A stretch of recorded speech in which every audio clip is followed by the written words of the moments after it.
Hey, what's up guys? It's Flackfire. The topic of today's video is, can Battlefield 1 capture what made the Battlefield series so great? And while I talk about it, I've got some Battlefield Hardline gameplay in the background. So we've finally seen some gameplay from Battlefield 1. It looks fantastic. The gunplay is quick, the vehicles look great. However, the same was said for Battlefield Hardline and for Star Wars Battlefront.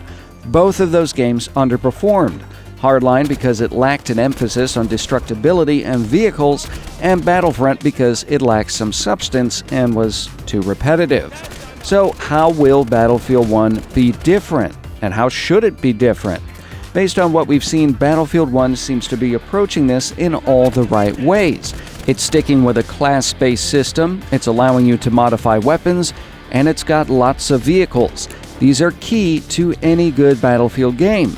Battlefield 1 is also going the route of Battlefield Bad Company 2 for destructibility. Nearly everything in Battlefield 1 is destructible. On top of this, DICE also appears to be bringing a bit of Battlefield 4's Levolution to the game. Some people liked that, other people didn't, but either way, we see it in the Battlefield 1 Airship.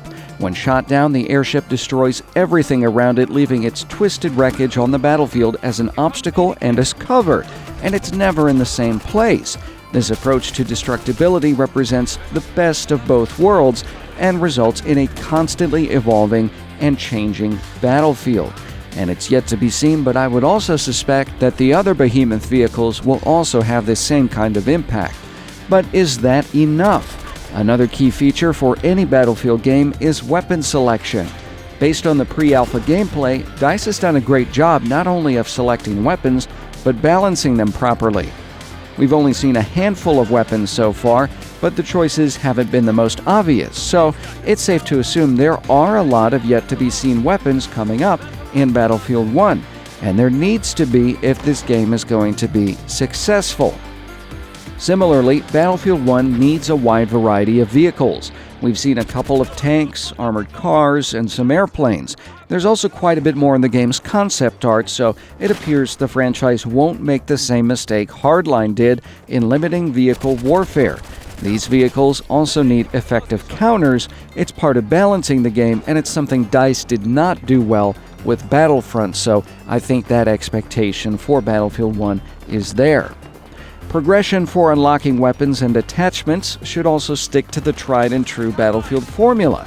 Having assignments to complete was one of the more interesting aspects of Battlefield 4 and Hardline, though Battlefield 1 should do a better job of explaining them and explaining how to complete them.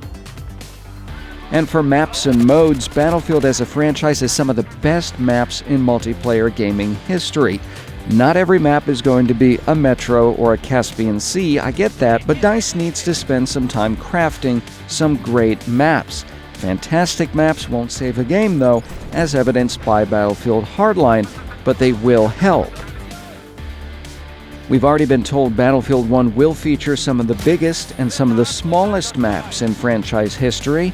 As long as DICE creates a location in which players want to play, they should be all set. The number of maps is also important. Only 4 have been revealed so far. Hardline shipped with 9 maps and Battlefront shipped with 12.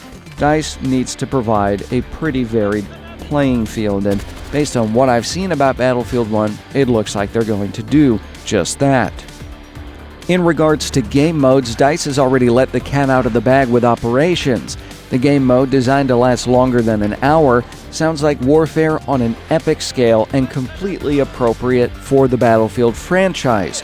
Conquest and Domination have also already been confirmed, and if you're interested in learning more about Battlefield 1's maps and modes, I'll put a link to another video here on the screen. But everything that I've mentioned so far has to do with multiplayer.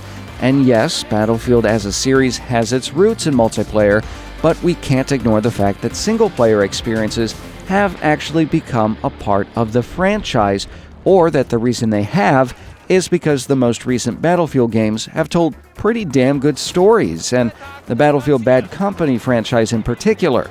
For Battlefield 1 to earn its place in the series, it needs to deliver on the single-player campaign, and it needs to work right off the bat. Looking at you, Battlefield 4.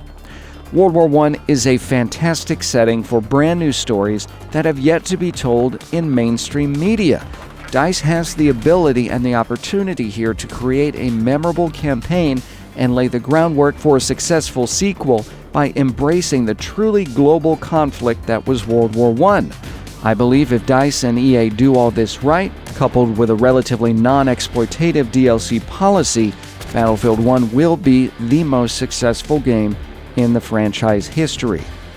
So those are my thoughts. What do you think? What does Battlefield mean to you? And are you worried Battlefield 1 won't measure up? Tell me in the comments. As always, if you enjoyed this video, please like, share, and subscribe. There's always more content on the way. Got a collaborative video I'm doing with Prodigio Pete here coming up, so keep an eye out for that as well. And as always, thanks for watching.